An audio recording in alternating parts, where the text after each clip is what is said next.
In your pocket, 3 forgotten coins begin to whisper. A 1980 Jefferson nickel, scarred by recession-era hands, waits for its secret to be noticed. A 1999 Lincoln penny, born at the edge of a new millennium, hums with end-of-the-world tension.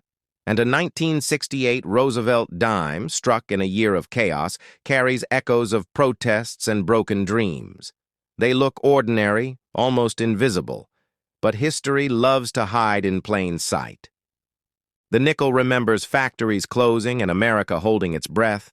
The penny remembers Y2K fear, countdown clocks, and silent prayers at midnight. The dime remembers a nation on fire and hope fighting to survive.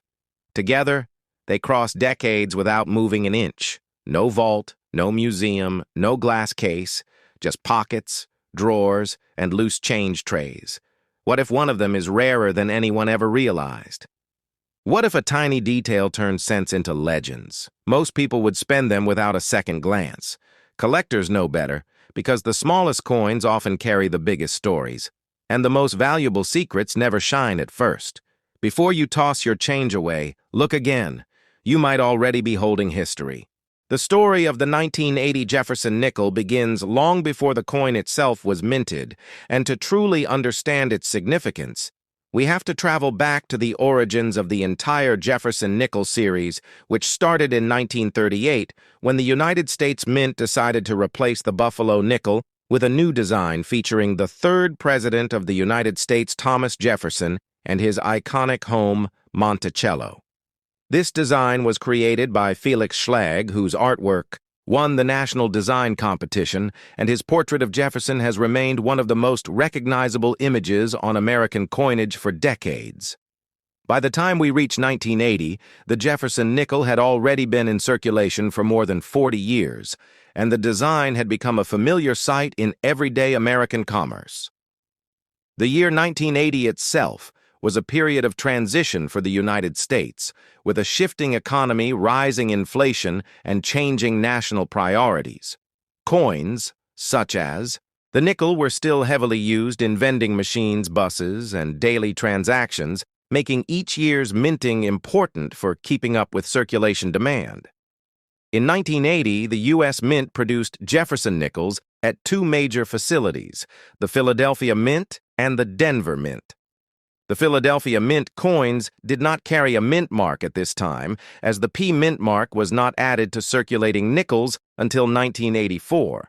So a Jefferson nickel with no mint mark from 1980 is from Philadelphia, while the Denver Mint coins carry the D mint mark. Both mints produced these nickels in huge quantities, which makes them very common today in circulated condition. But certain examples in flawless condition are highly valued by collectors. The composition of the 1980 Jefferson nickel followed the same copper-nickel formula that had been used since 1946, when the wartime silver alloy was discontinued. Each 1980 nickel is made of 75% copper and 25% nickel, giving the coin its distinctive silvery appearance. This composition was chosen because it was durable, resistant to wear, and ideal for the demands of modern machines that required precise metallic properties. When examining the design of the 1980 Jefferson nickel, we first see the obverse, which features the left-facing portrait of Thomas Jefferson. His facial features, the flow of his hair, and the details of his coat are all important elements that collectors look at when evaluating condition. Above Jefferson's head appears the motto, "In God We Trust," and to the right of his portrait is the word liberty, followed by the year 1980. Felix Schlag's initials, FS, which were added in 1966, continue to appear at the base of the portrait. The clarity of these details can influence the grading of the coin, especially on uncirculated examples, where even minor imperfections can significantly affect value. The reverse shows Jefferson's home Monticello, a key architectural symbol of early American history. The building is shown in a frontal perspective, with its columns, dome, and steps, all carefully sculpted by Schlag. The word Monticello appears directly under the building, and below it, the denomination 5 cents. At the top of the reverse is the phrase E pluribus unum, and along the bottom, United States of America. The sharpness of the steps on Monticello is one of the most important aspects for collectors. Coins with full steps, meaning all the horizontal steps at the base of the structure, are fully visible, without breaks, are considered premium quality and can command high prices, especially from the 1980 year. The mintage of 1980 nickels was extremely high because the United States economy required a steady supply of circulating coins. The Philadelphia Mint produced hundreds of millions of nickels, while the Denver Mint also struck a large quantity. This high volume means that most 1980 nickels hold minimal value in worn condition, but because of the sheer number of coins struck, there is always the possibility of finding die varieties errors and high-grade survivors that attract collector interest. Error coins from 1980 are especially fascinating and include examples such as off-center strikes, where the design is shifted toward one side of the plancher, clipped planchers, where a portion of the metal blank is missing, and die cracks or die breaks, where raised lines appear due to wear in the minting equipment. Some 1980 nickels also show weak strikes or partial steps on Monticello, which can affect their market desirability. A sharply struck example with full steps is far more valuable, and collectors often pay premiums for MS-66 or MS-67 graded coins from either mint. To understand the historical importance of the 1980 nickel, we should also consider what was happening in America during that time. The late 1970s and early 1980s were marked by rising inflation, increasing interest rates, and changes in the way Americans used cash, and coins. Credit cards were just beginning to gain popularity, but everyday transactions still relied heavily on physical coins. This meant the nickel remained essential in vending machines, arcade games, parking meters, payphones, and transportation systems. The durability and consistency of the Jefferson nickel's design ensured its continued usefulness. Another significant aspect of the 1980 Jefferson nickel is its place in the larger timeline of the series. The 1980s marked the final decade. Before major design changes arrived, in 2004 and 2005, the U.S. Mint temporarily changed the reverse design for the Westward Journey series, meaning that coins like the 1980 nickel represent the final years of the uninterrupted classic Monticello design before the modern era. Collectors often view these pre-2000s nickels as part of the traditional era of American coinage. The survival rate of high-grade 1980 nickels is surprisingly low, considering the huge mintage, because the coins entered circulation immediately and saw decades of use. Finding a coin with minimal bag marks, bright luster, and full steps is uncommon. This is why some examples have sold for hundreds or even thousands of dollars in high-end certified grades, especially those with flawless surfaces or exceptional strike quality. From a historical perspective, the Jefferson nickel has always represented stability in American coinage, and the 1980 issue is no exception. It reflects the mint's ability to produce coins efficiently and reliably, while also maintaining artistic detail and functional durability. Every 1980 nickel you see today has passed through countless hands and may have been part of daily life for more than 40 years, traveling across states, through businesses, and through generations of Americans. The Jefferson nickel design honors both the legacy of Thomas Jefferson and the neoclassical architecture of Monticello. Jefferson's influence on American history, particularly his role in writing the Declaration of Independence and promoting education and innovation, adds a deeper meaning to the coin itself. Holding a 1980 nickel is not only holding a piece of metal, but also a small reminder of the nation's third president and the history that shaped modern America. Collectors appreciate the 1980 nickel not only for its historical context, but also for the challenge of finding high-quality examples. The search for full-step specimens, especially from Philadelphia, can be a rewarding pursuit, and many numismatists spend years searching through rolls, mint sets, and bulk lots looking for that perfect strike. The thrill of the hunt is what keeps the hobby alive, and the 1980 nickel plays an important role in that experience. As we continue exploring the story of the 1980 Jefferson nickel, We can also look at its role in modern collecting communities. Today, online marketplaces, coin shows, and grading services have all contributed to renewed interest in coins. From the late 20th century, as collectors rediscover these pieces, coins that were once considered too modern to be valuable are now becoming important additions to collections, especially when preserved in exceptional condition. In conclusion, the 1980 Jefferson nickel is much more than a simple everyday coin. It is a product of American history, economic demand, artistic tradition, and numismatic evolution. Each coin carries its own story shaped by decades of circulation changes, in the minting process and the hands of millions of people. Though common in worn condition, the 1980 nickel holds a special place in the long-running Jefferson nickel series and continues to attract the attention of collectors, historians, and everyday coin enthusiasts alike. Its legacy remains strong as part of a design that has endured for generations, and the charm of discovering a well-preserved 1980 nickel continues to inspire collectors across the world. The story of the Lincoln cent in 1999 begins at a time when the United States Mint was experiencing a blend of tradition and transition, and the coinage of the late 90s was shaped by technological improvements, changes in public demand, and preparations for a major shift that would begin the following year with the State Quarters program. The 1999 Lincoln cent stands as one of the final issues of the century, and one of the last before the year 2000 brought a wave of heightened collector interest and renewed attention to America's circulating coinage. The penny in 1999 still carried the classic Victor David Brenner design, created in 1909 to honor the 100th anniversary of Abraham Lincoln's birth. And for 90 years, this design had remained largely unchanged, with Lincoln's portrait on the obverse and the wheat ears reverse from 1909 until 1958, replaced by the Lincoln Memorial reverse beginning in 1959. The 1999 cent belonged to the long-running Memorial series, and it reflects the culmination of 4 decades of that design's use.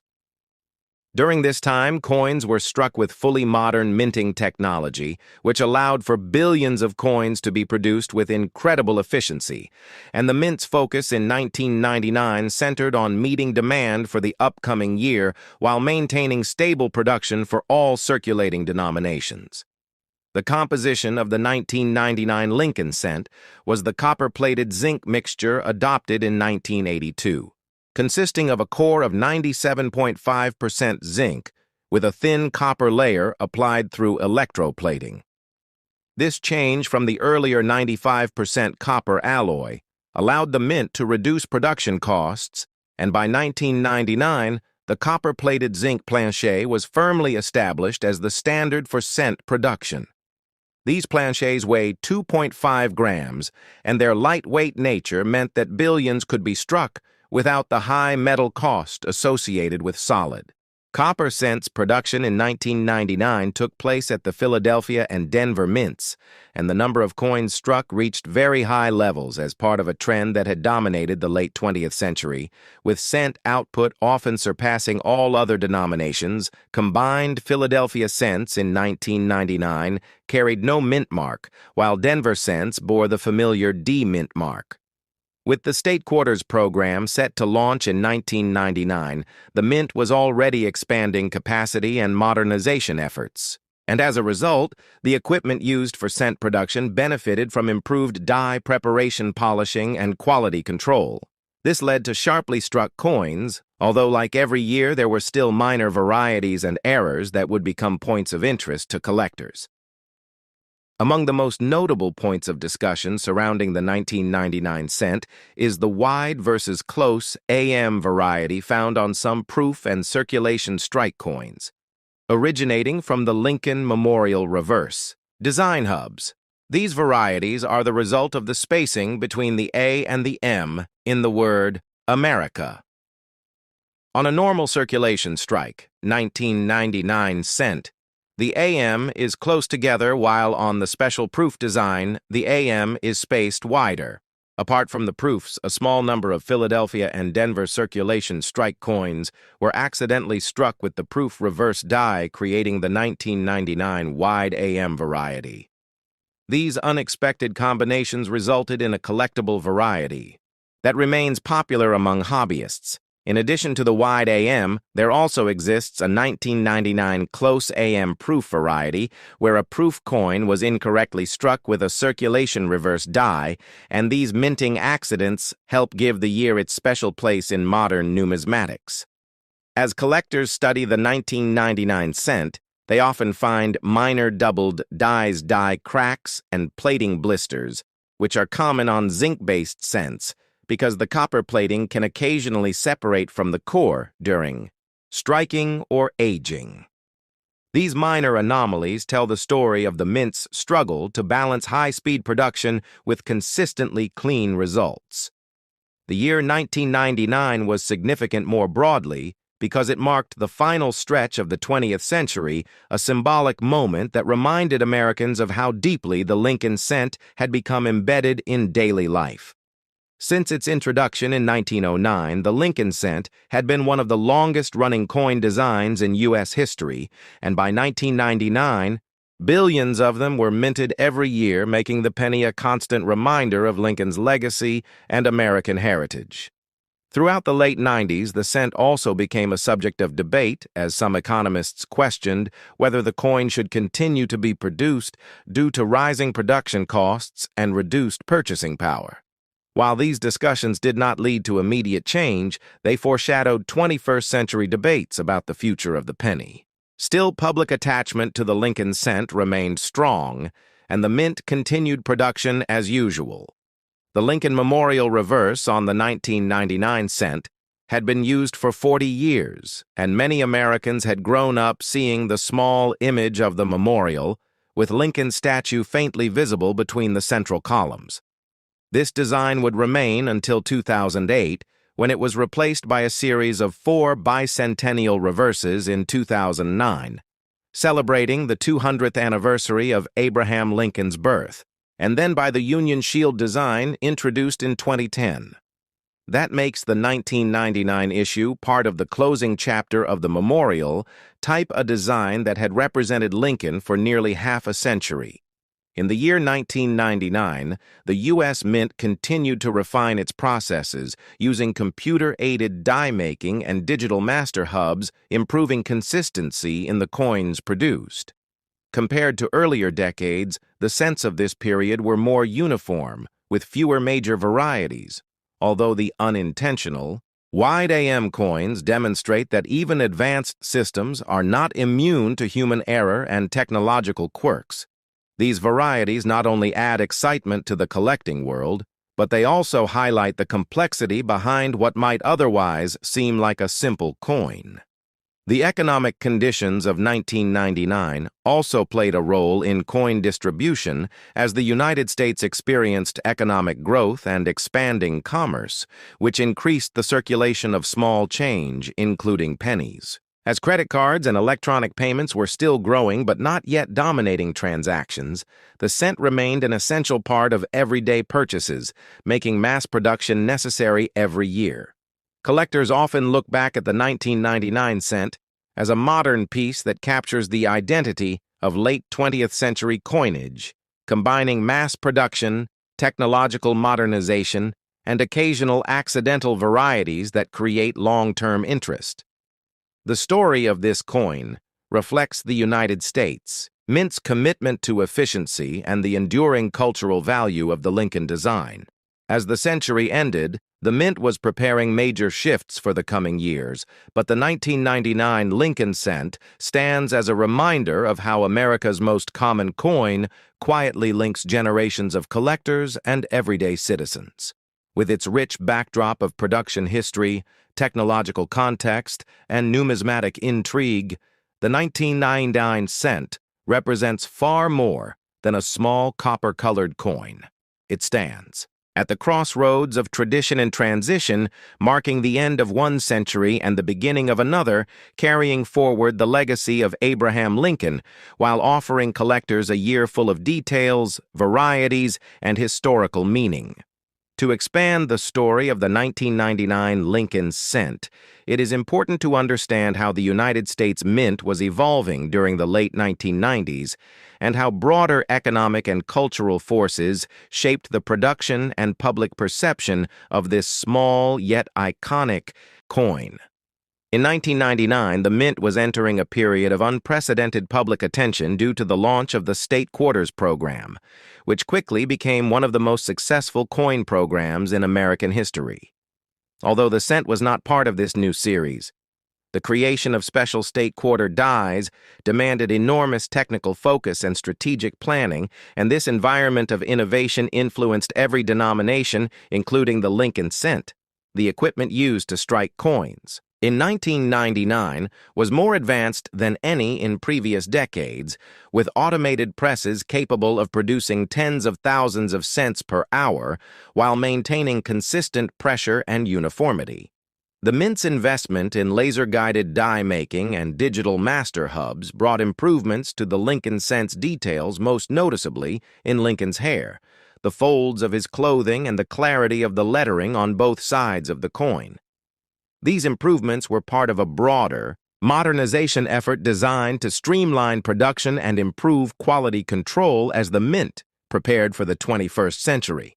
The story of the 1968 Roosevelt dime begins with the larger transformation taking place in the United States coinage system during the 1960s, when the nation was going through political, economic, and social shifts that influenced every aspect of American life, including the production of coins at the U.S. Mint.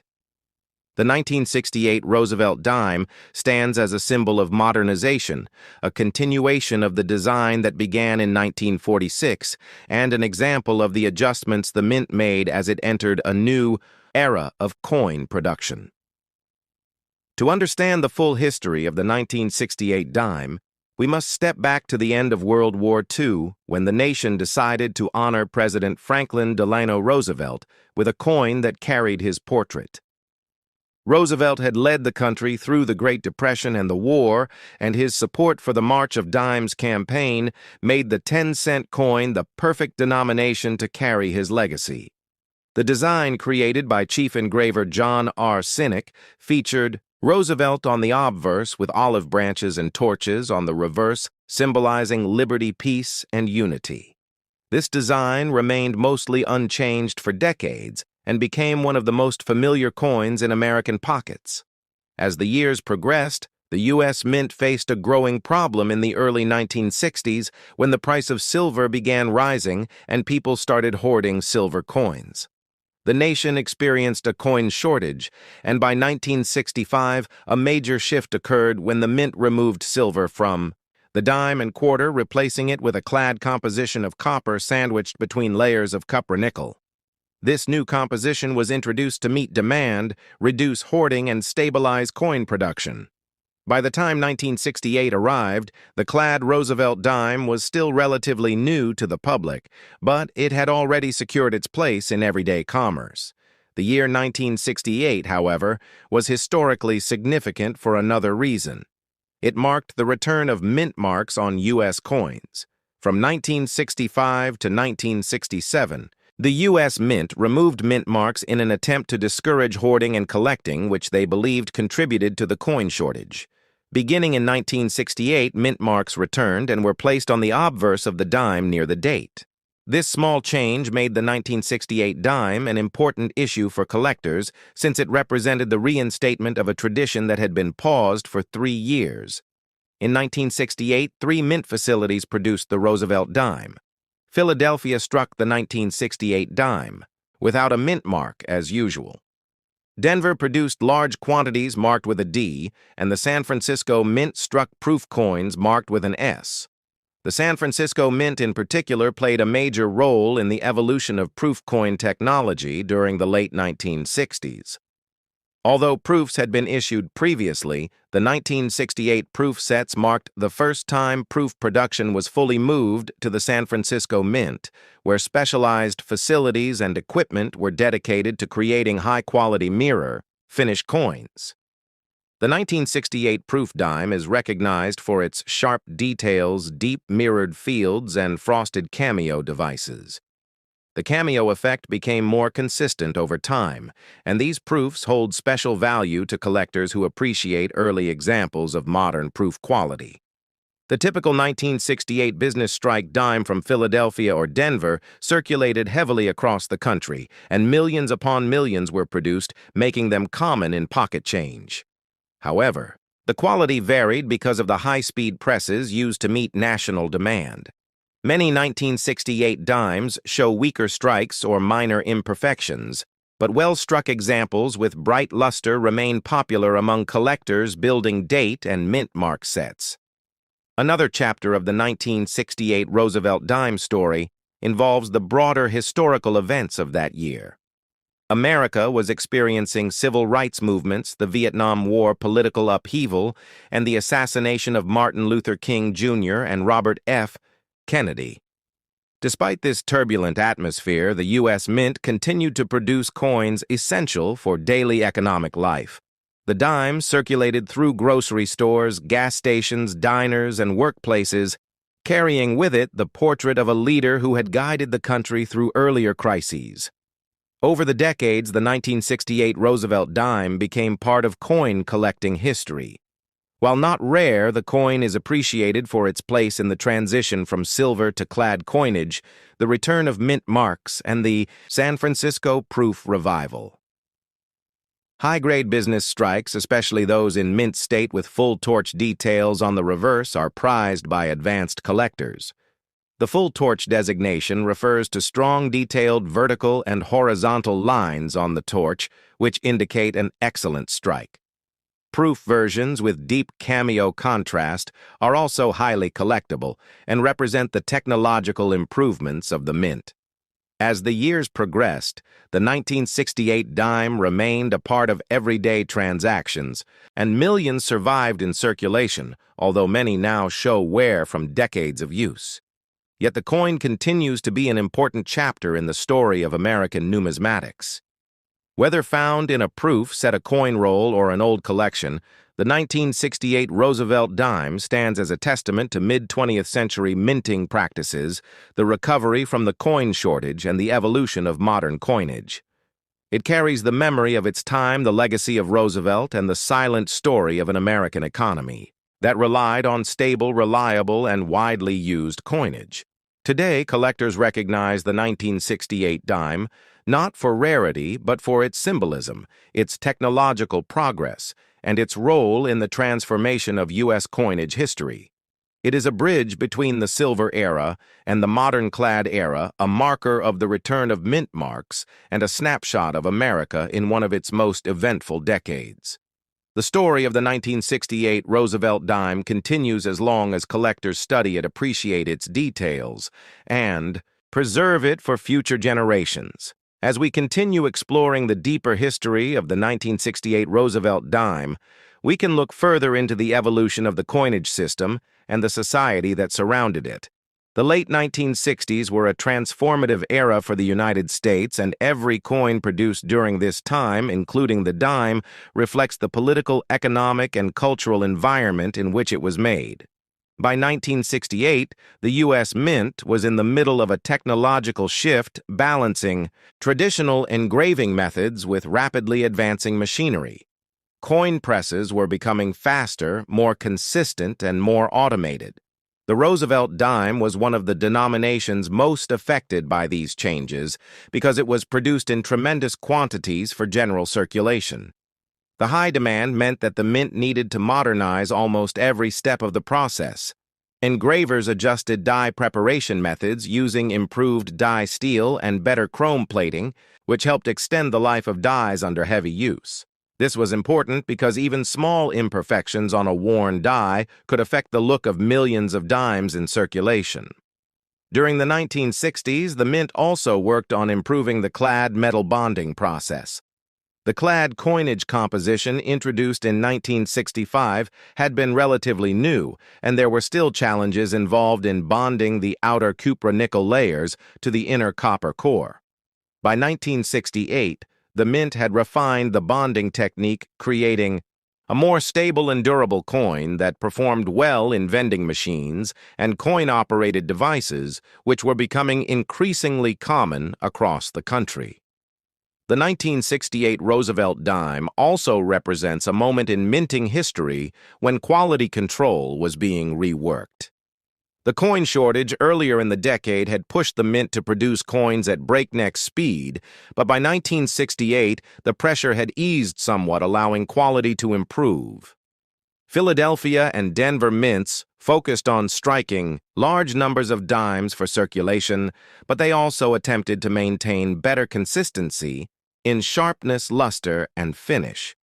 For numismatists, this explains why some 1968 dimes exist in exceptionally high grades, while others appear with weak strikes or duller surfaces.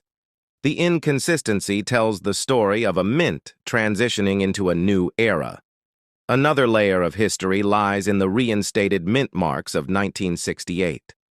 The return of mint marks was important not only to collectors, but also to historians. For 3 years, from 1965 to 1967, coins carried no mint marks because officials believed collectors were removing too many coins from circulation, which contributed to shortages. By the time mint marks were restored, collectors celebrated their return and began saving examples from Philadelphia, Denver, and especially San Francisco. The San Francisco Mint deserves special attention in 1968 because it became the central hub of proof production.